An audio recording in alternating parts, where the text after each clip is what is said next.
Well, folks, I'd like to welcome you to webinar 16, Build Your Resume and Get That Job. We're going to have a very interesting presentation today we're going to have a very interesting presentation that's going to be offered by Steve Harrington today. So let me go through a few of the details with you. Optum supports through the use of the WebEx, the ability for N.A.P.S to have this webinar. So we're a strong supporter of the International Association of Peer Supporters. We like the work that they do. We support the work that they do, and this is a way that we can help to continue to support them. When signing into the webinar, please be certain that you enter a telephone number without an extension for an immediate callback. If you don't have another way of doing it, if the only way your telephone at work works, then you'll have to use a cell phone to call in, because it has to be the 10-digit number without an extension. Telephones will be muted during the course of the presentation. We've tried to do this without muting the lines, and it was a complete disaster. So it's only fair to those that want to hear what's going on that we mute the lines so that they would be able to take and hear the presenter present the various material. The webinars are being recorded, so this is a disclaimer letting you know that as a participant, if you state your name, there will be a recording of this particular presentation, and it will be taking and going on the webinar. I'm the moderator. I'm Peter Ashenden. I'm the Director of Consumer Affairs for Optum Health Behavioral Solutions. I welcome you to this very interesting session.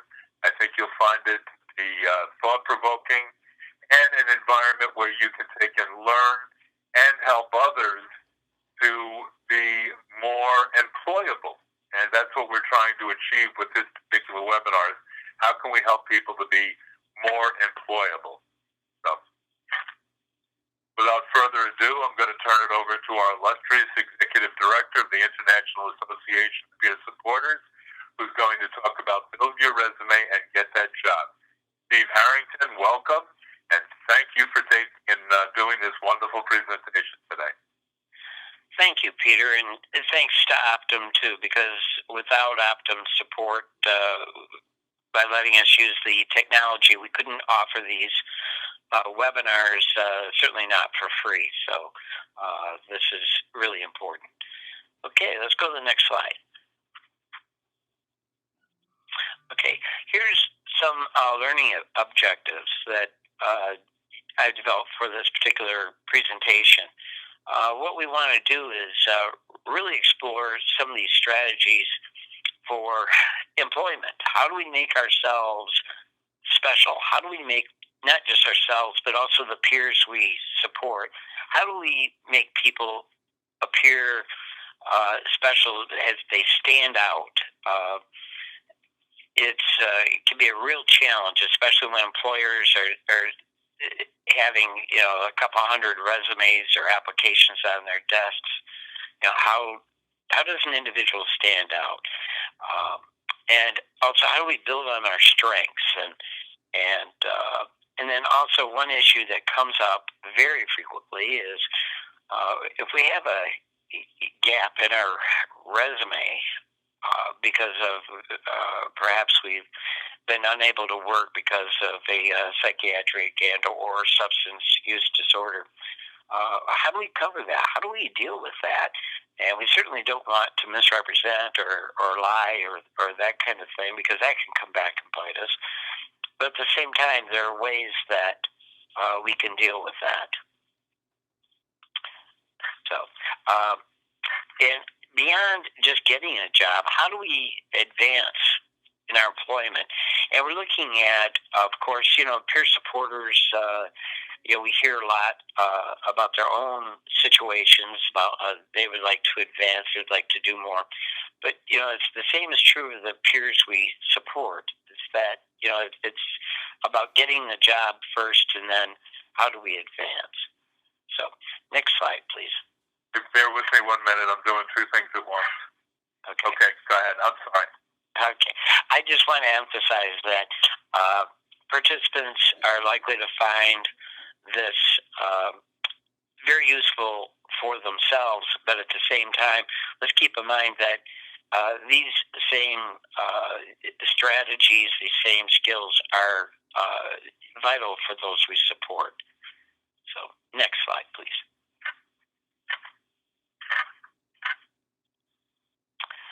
Okay, so setting an employment goal, and what I like to do is when I've been supporting people and I look at my own life is I look at the long term. What would I like to be doing in, say, 2 years or 3 years or even 5 years down the road? And I look at these long-term goals and think about that, because it may take a while to reach those goals, and there are things I can do today for a goal that an employment goal that I may want 3 years down the road. Also take stock of yourself. What are your strengths, and are there ways that you can build up weaknesses? And when you do this, when you take stock of yourself, I find it often helpful to make a list, but then share that list with loved ones and friends and people that know you. And you might be surprised that there are strengths that you may not realize you have. And if you know you have weaknesses, of course we all do, are there ways you can compensate for that? Can you build up weaknesses, or is there something you can do that may make those weaknesses less relevant? Think about that job you're looking at. Does it require anything special, any kind of special skills or experience? What is going to be required? Like if you want to be an airplane pilot, obviously it's going to take some flight instruction and a license to become that airplane pilot. And then develop a plan with objectives, but more than that, the objectives should be steps for you to reach your goal, but set a timeline. If you don't set a timeline, then it's hard to hold yourself accountable. That if you decide that you are going to want to apply for a particular job, set a time for that. Or if you want to develop a particular skill, you want to take a class or read up on a particular topic, set a time for that, because if you don't, it's very likely that it'll get pushed aside again and again, and it'll be difficult for that to happen. So, next slide, please.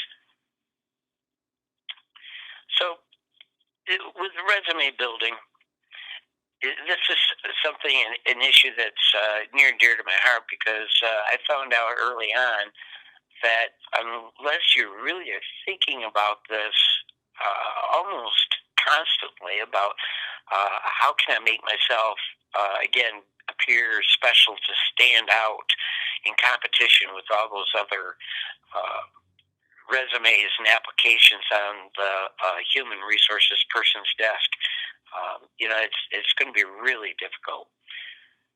So really think about what education and skills and knowledge experience that are going to help you reach that employment goal. So if you're looking at a long-term goal, again, I suggest you look at that. You may discover there are certain things that are required, and even things like volunteering. Volunteering was an important part of my own recovery journey. I had some skills I wanted to build on, and also I wanted to fill in a resume gap. And so I did some volunteering, and then later I found a job. It was not the job that I felt I was going to make a career out of, but it helped pay some bills and gave me some work experience I really needed. And so I worked night shift stocking shelves for office supply store. I did that for about a year. It really helped me, again, was part of my own personal recovery journey. So, people, yourselves or the peers you support, there may be times when you or they may have to take a job flipping burgers or something to get some work experience. And as much as anything, sometimes I found I was unemployed for quite some time, and I found that I'd lost my edge as far as the work skills and getting into that work structure, getting up at a regular time and getting myself ready and prepared and going to work. So any kind of job can help you do that. Put yourself in the employer's shoes. What is it if you were running a foundry or running a particular business, a grocery store? What kinds of things would you want in an employee? And it really gets beyond the particular skills, because we look at overall what employers are looking for these days, and that is changing quite a bit, what they're looking for. There are other factors, so we're going to be talking about those in a minute. So the next slide, please. Okay, I mentioned volunteering. Volunteering gets you again in a work structure. You can get back into the routine of getting up at a particular time, getting yourself ready, getting yourself dressed, getting ready to go. And volunteering also puts you in contact with other people and helps you create a network, make connections. So even though you may not be paid, you're making inroads socially that can pay off for you later. Of course, some look at education, and there's formal and informal. You can even educate yourself. I have several friends who are very adept at taking a particular topic they're interested in, going to the library and going on the internet and becoming smart about a particular topic. And so that's an informal approach, and that shouldn't be discounted. That can be really important. Formal education, there maybe some barriers, maybe not. Like if you're looking at college, you may be able to score a scholarship. It's amazing. I read a statistic recently that the vast majority of students at Harvard don't pay for their tuition or pay very little because they're mostly on scholarships. And there's scholarships available at community colleges and all kinds of educational institutions. So my recommendation is that if you're looking at post-secondary education, check out the scholarship issue. You might be amazed at really what's out there, even in these tough times when governments aren't providing scholarships. There are foundations and other organizations that are. So you can also look at experiences that are related to the job you want. Things like if you're interested in landscaping, you can get involved in gardening and study a little bit about soil science on your own and that kind of thing. And one of the things that comes up quite often is I hear peer supporters are saying, gee, I really want to advance or I want to get a job. And it really, I find it kind of frustrating because when they're not thinking about that stack of applications and resumes that's sitting on somebody's desk. How do you make yourself stand out? And you can do it easily if you have key strengths like writing articles. Our newsletter, for instance, we have people who are writing articles for our newsletter, and that gives them a publishing credit. Public speaking. Some people are adept at that and can speak to community groups like Lions clubs, Rotary clubs, those kinds of things. And even presenting webinars such as this one. And we're always open to topics and people who would love to do that. So what else? I'd like to throw it out to everybody out there, and you can respond in the chat box, in the chat function. Make sure you send it to everyone. You have to use the where it says send to. You have to make sure that it says everyone, and just scroll up. You scroll up to the very top of the box, and you'll see the everyone list. So what I'm interested is what other things can you do to help build your resume? Does anyone have any ideas out there that they've used or they've seen other people use? So I've noticed, one of the things I've noticed with people is if they're interested in animals or working with animals, they volunteer at a local animal shelter. And that certainly is a way for people to get some experience. And you could then work in one of the pet stores or any number of things, the veterinarian's office or whatever, through that volunteering experience. Rita mentions the support groups. What a great place support groups are to make connections and be able to take and build that network of people that you can rely on and that can let you know about jobs when they become available. And also, you may be able to facilitate a support group. Start your own support group. All you need is a place, and two people makes a group, and that would really look good on a resume as well. Is that you've been facilitating support groups. He also mentions is doing work with a support group in service of a support group. That is a way of taking and also taking and developing skills and abilities that you can then take and market yourself. The Victory Center mentions that NAMI in our own voice for public speaking at local colleges, community groups, and churches. By going to the program in our own voice, they help you to build the skills that you need to be a good public speaker. And Liz says blogging. Yeah, blogging is very good. There's no question about it. It's another writing ability, right, Steve? Absolutely, and it helps build connections as well. In regard to public speaking, in addition to NAMI, which offers an excellent program in our own voice, check out Toastmasters International. In most cities, even small to medium-sized cities, you have access to Toastmasters International. It's a free program where people get together to improve their speaking skills. And even if you just visit their website, just Google Toastmasters International, there's a host of wonderful ways to build your speaking ability. Absolutely true. Rita mentions an interesting point, and I think this might be self-serving for you, Steve. Volunteer to assist with putting a conference together, which you do annually. Yes, and we're always looking for support for that. People it takes a lot of people doing a lot of things to make a conference work.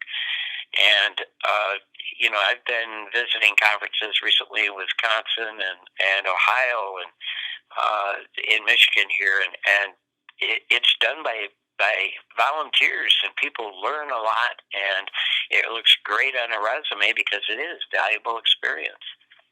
Again, building the teamwork. Shall we move on the slides? Yes. Create a website about your interest. Yes, websites. Yeah. Sure. Let's move to the next slide. Oh, that's a very good point, Rita. Creating a website. Very, very good. About something you're interested in and have people comment on it. You give them feedback. That's very good. Take it away, Steve. Okay, mentoring. Mentoring is where you have a person who provides advice and guidance and hopefully some connections in a particular industry or area. The best mentors are ones who have some authority to do something, to actually do something for you, such as hiring. If you have a mentor who's hiring, and a mentor can be a variety of people, anybody in your life, a family friend, or somebody for the community, like a banker. If you have a bank manager, comes to mind. That individual could make a wonderful mentor because they have all kinds of great connections, and they presumably are somewhat successful in the workplace as well. Don't be afraid to ask somebody. Again, a banker or anyone, an insurance agent, somebody in your life that you think may have some wonderful skills to share. Let's go to the next slide. I want to know out there if anyone out there, anyone participating could share in the chat box if you've had experience with a mentor. How did you find your mentor? What did your mentor do for you, and what were the results? Sometimes mentors, the mentorship goes really well. Sometimes not so much. But how do you find a mentor? And what did that mentor do for you? Was that mentor able to help you in your education or in your recovery journey or any other kinds of ways? So if you have anything to offer there through the chat box, let's see what you have. While we're waiting for people to add into the chat box, I can assure you that without mentors and without mentoring, I wouldn't be where I am. It's mentoring is you're taking and helping someone to achieve skills and goals that they haven't had. And then again, the opposite is taking and having someone mentor me who helps me to take and acquire skills that I don't have. Thank goodness for my mentors, and thank goodness for the mentorees that I've also worked with as well. We have one comment now from Rita, reverse mentoring, where the person with less experience renews energy and enthusiasm to be the one with more experience. Oh, that's a great suggestion, Rita. I have to say, Rita, thank you for that, because that really has been important in my life, is that I'm way too busy, and it's been way too much time working, volunteering for iNAPS. iNAPS is totally a volunteer organization. And, when I talk to people or get emails from people about maybe something not just that I've done, that the organization has done, or something in their lives, and they share that, wow, does that ever give me a recharge? And that's really important, prevent burnout, and really keep it going. Let's skip to the next slide and see. We'll keep the chat box open if anybody else wants to comment about mentoring. Okay, the new world of job applications. Okay, we've seen a big change in employment in several ways, and one, of course, is the electronic application. And the electronic application is basically an internet-based, often type system where you go to a website, and then they often have an organization will often have a place to apply for a job. Now, the problem with those kinds of applications is that you usually only have a very small space, a small window of opportunity to explain yourself, and again, make yourself special, make yourself stand out. So it's really, really important in those cases to select your words carefully and use positive words and action words and those kinds of things that really can help you stand out. Even though you may be submitting an electronic application, it doesn't hurt, I don't believe, as long as you don't become a nuisance, become a pest, do it too much, is to find out who the human resources person is. Who is it that's actually making the hiring decisions? And contact those individuals, and you could just send them a short letter or email, say, gee, I applied for this job, and it's something that I think I'd really enjoy. I just want to make sure you receive my application, and be very pleasant and welcoming. When you have hard copy applications, I still like those because it gives you that opportunity to send in a cover letter and to really think carefully about the words that you're using. and that kind of thing. And you can also attach a resume very often to hard copy applications. Okay, how about the next slide? Okay, again, regardless of the medium, be it hard copy or be it an electronic application, what is it about? It's about making yourself stand out. Again, and sometimes there's a little bit of luck. I just want to share a quick story about my son. He was looking for a job, and he went in, and although the company he applied for had an electronic application system, he went in, printed off the electronic application, printed it off, and went and handed it to the human resources person, and the human resources person told him, he said, your application here is rather fortuitous. And my son didn't know what fortuitous meant. He thought he was in trouble. But he gave the application to the human resources person in person, and the human resources person said, I've got 250 applications here on my desk. He said, you're here right now. I can interview you right now. He said, let's do it. And that's how he got a job that he's had for 3 years and loves. So sometimes there's a little bit of luck, but again, it's about standing out. Next slide, please. Oh, yes, we have to watch the social media, the dreaded Facebook that can come back and bite you. If you have things that somebody might question on your Facebook, maybe you want to deactivate not just Facebook, but the other social media as well. Just be really careful, because companies now, employers, they're checking social media. It's not a joke. They are checking it. Next slide. Okay, the details do count.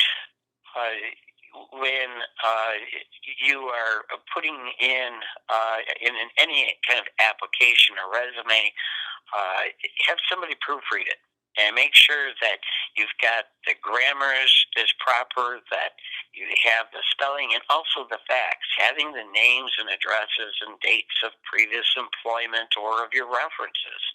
All these things really do come in to play. So, and use action words. They're much more compelling and interesting than what they call state of being verbs, such as "I did this" or something like that. "I did this" is less powerful than "I managed." That kind of thing. Again, spell correctly and use proper grammar. And if your cover letter, your resume, if you have questions, send it to somebody who knows you and can help you with that. Doesn't hurt to have editors. Next slide, please. Make yourself human. This is where things are changing in the employment field. No longer are employers solely keyed in on skills and knowledge. They want to know a little bit about you as a person. And this is really important, because you are entering, often these days, a team environment. And if you're a kind of person that only knows the facts and figures and doesn't relate well to others, that can be an issue.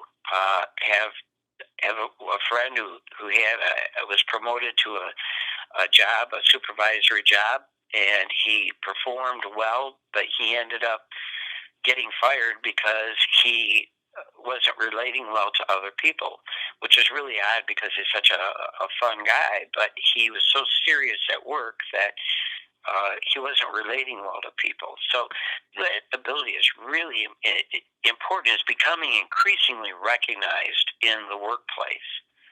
So whenever you can, identify hobbies or special interests or interesting things you may have done. sometimes people get overboard when they identify awards they have received, and they talk about every little award.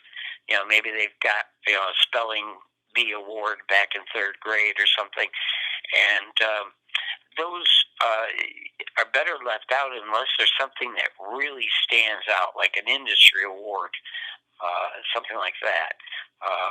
Like if you're interested in employment in healthcare, if you were recognized by an association, that kind of thing, like the International Association of Peer Supporters, we do 3 or 4 awards a year. Those kinds of things where it's in the industry and people recognize it. Of course, if you've won a Pulitzer Prize or a Nobel Prize or a Congressional Medal of Honor, those things help too. People recognize certain awards, and I'm being facetious there, of course, but there may be a state award or a city award that you can mention. But other than that, I would be really careful about awards. Sometimes it turns potential employers off. So let's go to the next slide. Okay. Whether it's on an application, cover letter, resume, choose your words very carefully. There's a fine line between being too brief and then being too verbose. If you can't construct a paragraph where you have the meaning, people get the meaning right off without reading it twice, then there could be an issue. Again, have family, friends, somebody who can review whatever documents you have to submit. And if they find that they're having to read a paragraph twice or a sentence twice, something could be wrong, and you may want to tighten up your language. Usually, resumes are best if they're short. 2 pages is best. I have seen resumes that were more than 20 pages, and they don't get thoroughly read, I can guarantee you. If you keep the idea in that 2 pages in your resume or any document you're sending, again, is to make yourself stand out, to get the interest going, and who is this person? What is it they have to offer? What I just read in their resume or their application got me thinking. What is it? And so it's just a way to get your foot in the door. So next slide, please. Okay, the job gap, that dreaded job gap. Again, I've had to deal with that myself, and one of the things that you may be able to do is just say, I had to take some time off for personal growth, or I wanted to take time off for personal growth, or I took time off to gain experience or education in a particular area, so I would be a better employee. Those kinds of things. The last one there, I needed time to ensure stability in my life. Not sure that I would really go that way, because that would really potentially open up questions about your stability, that you may not want to open up that door. Instead, go with a more positive approach and be creative, but be honest. It depends, again, upon what kind of job you're looking for. It is amazing. I've been surprised from reports from other people who have disclosed their own psychiatric or substance use disorder, and the owner of the company or the human resources person said, "Oh, gee, me too." And so sometimes you run into that. Hopefully, there's that kind of understanding being built. But again, when you have the job gaps, it is a big problem, not just for us as peer supporters, but for those we support as well. And so we really have to think about that. If anyone has any other suggestions about how to handle that job gap, love to hear it. We have a good one in the chat box. And it was one that I was going to bring up as well. I was home taking care of an ill relative. It don't need to know who the relative is, and the relative may be you, and you were taking care of yourself. But Peter brings up an excellent point that is another way of taking and dealing with a job gap, is that I was home taking care of an ill relative. In my case, it was true. I had to take care of my mom as she was, coming closer to the end of her life. She needed care, and one of us had to step up to the plate and do it, so I wasn't able to work while that was going on.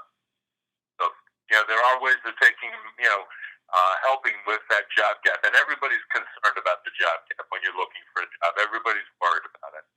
So these are some excellent ways of taking and dealing with that, Steve. Thank you. And if anybody else has any other suggestions, please use the chat box so we can share those. It's all about being creative, but then again, we have to be honest. We have to be authentic. Okay, how about the next slide there? Again, do you have any other suggestions about what an individual might be able to say or to write to respond to that job gap question? Please use the chat box. Yeah, let's hear from some of you. What have you used in the past? What have you done? And share that with us so we can share it with the audience. We can go to the next slide. People are ready. Okay. Yep. All right. Now, interviewing is an art all its own, and it would probably take up 3 or 4 webinars just to cover interviewing. But here's just some basic tips: dress appropriately, and make sure you're there early. And a smile can really break down barriers and open up doors. Just a simple smile. Be pleasant. Be polite. Be yourself. Don't be afraid to just be yourself. I want to skip right over here to Victory Center. Someone said primary child care provider, stay-at-home parent. Very important. That's really a good one. Good one, as well as the one above it. I went back to school. That's another very good one. Oh, okay, yeah. I didn't see that. And then another one too, attending school and getting more training. These are all excellent suggestions as to what you can do with those time gaps in your resumes. Yeah. And this is why I was saying earlier about it. If you're looking at a long-term goal, get ready now. If you're looking at an employment goal 3, 4, 5 years down the road, start now. And you can do it through volunteering or education, formal or informal. Start working on it now. Don't brag or exaggerate during an interview. That could come back to bite you, and also it can appear that you're maybe a little insecure. Ask people. Let the interviewer bring that out themselves. They usually will. Whatever your strengths are, and some interviewers will actually ask, "What are your strengths? What do you feel your biggest strengths are?" Along with that, Steve, and I've asked this question many times when I've interviewed people, what are your weaknesses? Be prepared to take and address what you think your weaknesses are. Exactly, yeah. I see here we've got from Carrie, focus on volunteering, travel, school, any type of education. I like the fact you mentioned travels, because if people can travel, they're going to be learning a great deal, and you don't have to travel far. It can be relatively short travels even. It can do a lot. Okay, let's move to the next slide. Thank you, Carrie. And Leon and Victory Center. And okay. Michael Buffy. And I don't have that on my screen for some reason. Oh, I think it was a private. I'm sorry. Okay. Now, potential employers are not allowed to ask certain questions. They're not allowed to ask things about ethnicity and your physical health, unless there's job demands that relate to some physical needs. And also, they're not allowed to ask about substance use or mental health issues. But if you're looking for, put yourself in the place of an employer, and you want to hire a peer supporter or some sort of peer worker. You want that peer connection.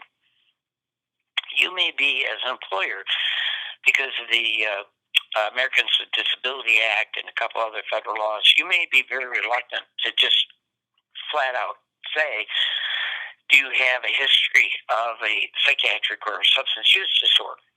So what do you do? Well, one friend, I asked one friend how he handled it. He said, I asked people, what do you know about mental illness and how do you know it? Go to the next slide.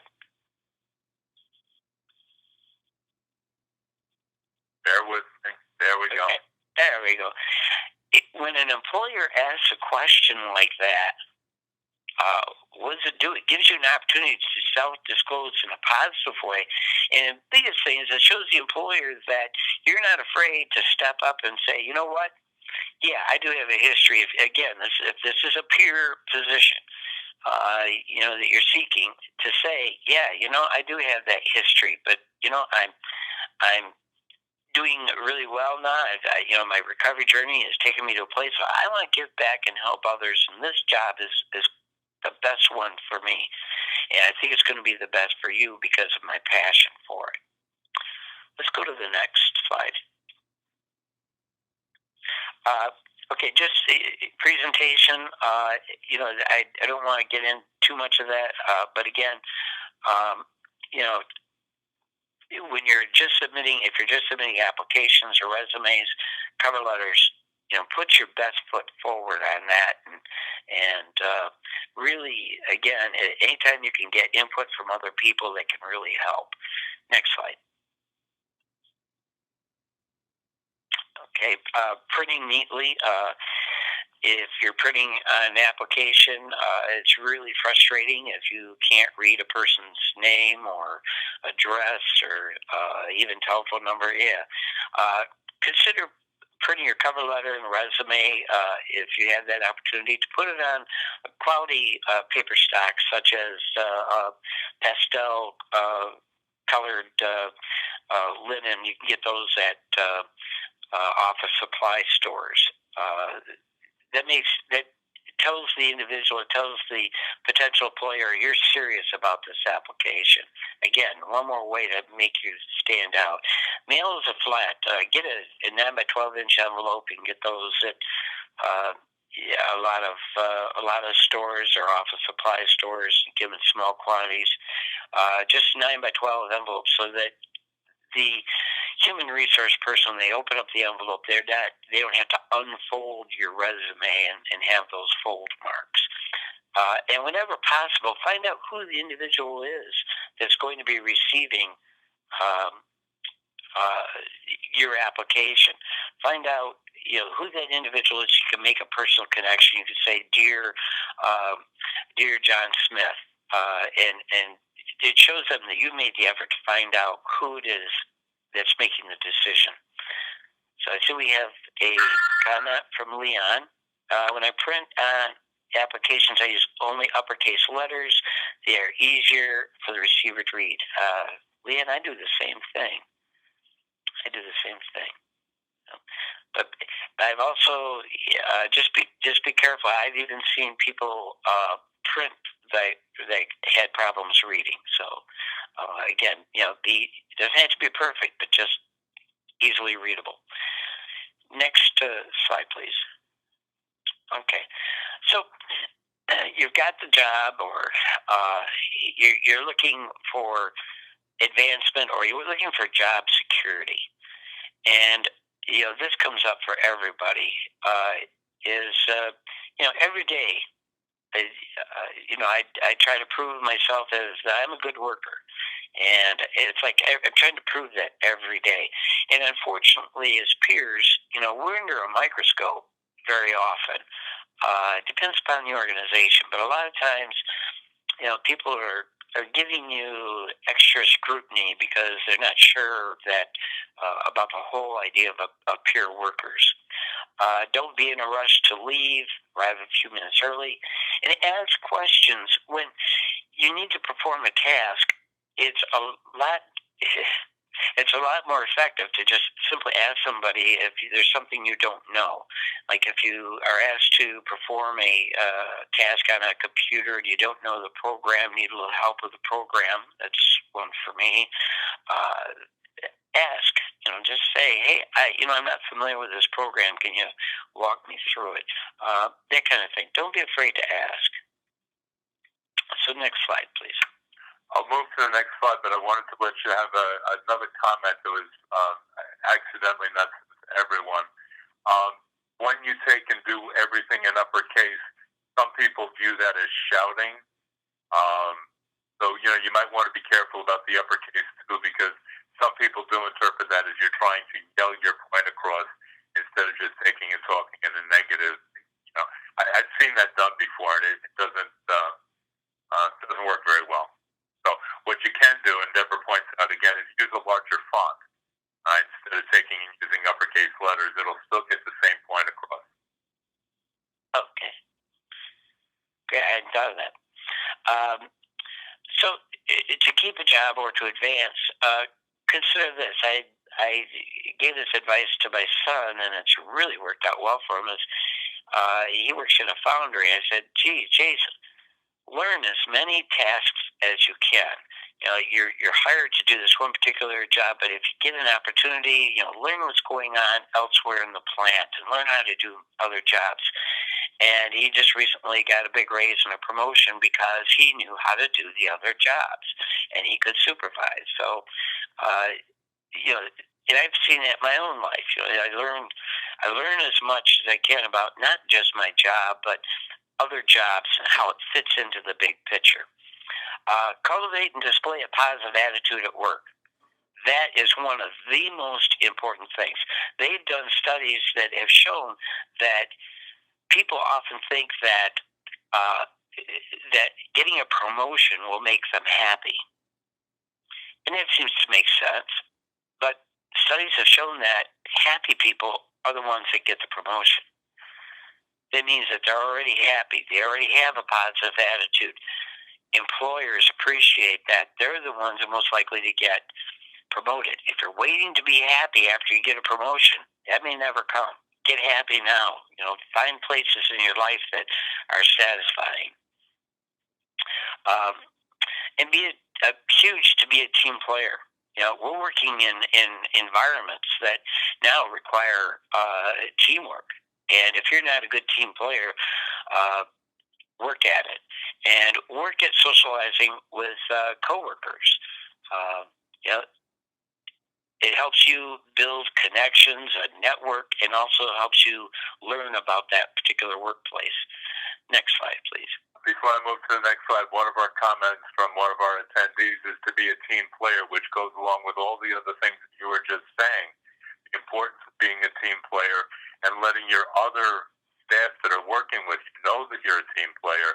That certainly helps to build your credibility and helps you to keep that job. So I interrupted, Steve. Oh, no, it's great. It just stimulated the thought. One of my previous jobs that every time I came up with an idea, my boss, my immediate supervisor, would never respond, would never say good idea or bad idea, and then he would take the idea and present it to the other supervisors and the company owner, and he would always take credit. And that was always fine with me, because I ended up getting promotions from him that way. So it was, sometimes it's not about getting the credit. Promotions are often given to people who are happy, demonstrate competency, and really care about the work it is that you do. And again, if you're in human service work like we are, we do care. We do care. Don't be afraid to show that. Next slide, please. Okay, one thing is about being a team player and getting along in the workplace. That's one thing, but don't compromise your recovery or peer support or values. That means that if you're asked to do something you believe is wrong or contrary to your values as a peer supporter or as a peer worker, don't roll over. Just bring it up to your supervisor, and sometimes you have to be persistent, but do it in an appropriate, polite, respectful way. That's what's going to make the difference. Sometimes, so often, we have times where we have an idea about how to improve changes we'd like to see made, and we hit a brick wall again and again and again. And if we keep at it, again in a polite, respectful way, and really think about creative arguments, change does happen. Let's go to the next slide here. Okay. Are there any questions, comments that anybody would like to make at this point? Just remind the audience that we only have about 7 more minutes left of the webinar. So please, if you're going to ask your questions, this is the time to ask them. And unfortunately, because of all the background noise, we have to take and use the chat function. I'm sorry about that, but it's a way for us to take and to be able to take and interact with each other. Peer support values translates to teamwork with all disciplines. It's a very good comment from Rita. You're coming up with some really good comments today. I'm glad you're sharing it with the audience. Yeah, thanks, Rita. That peer support values translate to teamwork with all disciplines, but sometimes other disciplines are maybe a little wary. And I think it's incumbent on us to help educate them about what it is who we are and what we do and what our values are. And if you look at our website, we have posted the National Peer Support Practice Guidelines, which can be a wonderful educational tool. Okay, we have Deborah. It's important to stay out of office politics. Don't take sides, but listen to all. I like that approach. I like it a lot, too. That's a good comment. Yeah. It's easy to get trapped up in those office politics and those little nitty fights that really don't go anywhere other than lead to the possibilities of being fired. Or even just making the workplace unpleasant. What I found is that if you can listen to people and go, interesting. And if you're not taking sides, people find that out pretty quickly, and pretty soon they're not coming to you with the gossip. That there's no point for them trying to sway you to one political side or another. They leave you out of it because they pretty quickly figure out you're not interested. So we also have what is an appropriate way of saying that you were fired, either on a job application or during an interview. That's a very good question, Vicki. What is an appropriate way to say that you were fired, or how you left another position, either on a job application or during an interview? Well, it's interesting because there is many human resource professionals know that there's actually a legal cause of action for a former employer to say certain negative things, even such as firing. So they're becoming more aware of that. So just saying, I left the job, it wasn't a good fit, that will often work. If it doesn't, it's interesting because that could be an indicator that maybe that job you're applying for isn't a good fit for you, because if they're getting into those kinds of questions, it's really inappropriate on the part of the interviewer. What I would do is make sure that my references are people who know me and know my strengths, and I get permission from them first to use as references. That could be a much more powerful way to deal with that whole issue of, I just saying it wasn't a good fit, I left. Let's see. If you're a peer and you need special consideration for time off for a job you already have, how do you approach that? There's many ways that you can approach it, but what do you think, Steve? And if you want, I'll help you out with this. Okay, yeah, you have some good experience in that. Just basically, employers for all employees, are required to make reasonable accommodations. Employers that fall under the Americans with Disabilities Act, they're required to make reasonable accommodations. Question then becomes, well, what's reasonable?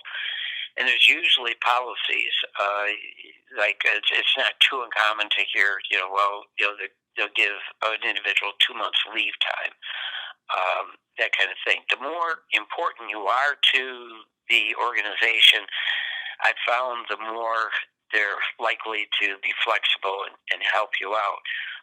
Again, the workplace is changing. Employers are becoming increasingly interested, involved with employees' personal lives in a positive way. They're finding, if you look at Harvard Business Review, one of those weird publications I read, there's a big move right now among major corporations with many employees that it's telling the supervisors and employers that they had better be paying attention to the personal lives of employees and helping accommodate them, because when they do that, they're a lot more productive. Go ahead, Peter. You had response. No, I agree with you wholeheartedly on that. I think that what you can do is set up your appointments for time around lunch where you're only saying, gee, I need an additional half hour. Can I come in a half an hour early, or can I stay a half hour late to make up my time so that I can make such and such an appointment? Or I need I need to meet with my doctor. Can I adjust my schedule that day to be able to still go to the doctors and still get all of my work done? So that you're showing that you're a team player, you want to get the work done, and it's not just it's all about you and your needs being addressed, but you're also taking and addressing the employer and letting the employer know that you understand that their aspect of this is very important as well. We also have another comment from Michael. He said he was fired recently for standing up to an employer's bigotry. Sometimes we have to do things that meet our values and our ethics. And sometimes it means that you might have to leave a position because the values and ethics just don't align with you. And what you need to do in that case is, I suggest before you leave, you take and you try to find a position in another company, because it's always better to try to find a job while you have a job. But again, if your values and ethics are being compromised, you may need to say, I'm not going to do this anymore. I need to do something else. Go ahead. I know we're running out of time here, but I want to make a comment here, Michael. You stimulated the thought that, as peer supporters, if we're working as a peer supporter and we're looking at what it is we want to do in the future, there's a big world out there that can use our skills beyond mental health, beyond substance use disorders, but beyond healthcare. We've got skills, important skills that we've developed as peer supporters, and as a result of our experiences with life challenges that employers are looking for. Again, it's that a lot of these skills and knowledge are becoming secondary. It's more about how do you get along with people, how do you work with others. Those are increasingly important. Well, Zebra, we took care of your question. Rita has responded to it. And you see that I have the site up here, the website up here on this particular slide. And let you know, I'll go back a couple of slides and show you that Friday, December 12th, noon to 1 Eastern Time, we're going to have Dan O'Brien-Mazza from the National Director of Peer Support for the Veterans Administration. And he's going to talk about the big move that's been going on in the VA, where they've hired over 900 peer supporters within the VA system. So again, if you want a copy of the presentation, you're able to get it from this website. They do ask you to take a brief quiz, and certificates are mailed out so that you can demonstrate that you participated in this as part of your what are not CEOs? What are they called? CEUs. Continuing education. Yeah. Yeah. And I just wanted to mention here that I'm a little bit behind, but also that these webinars are being recorded by Createus Media, David Barker's expert help, and they'll be accessible through a link on our website within a few weeks. Steve, I want to thank you for presenting very valuable information. I want to thank our audience for coming up with some fantastic questions and comments during the course of this. And as I always say, when I do one of these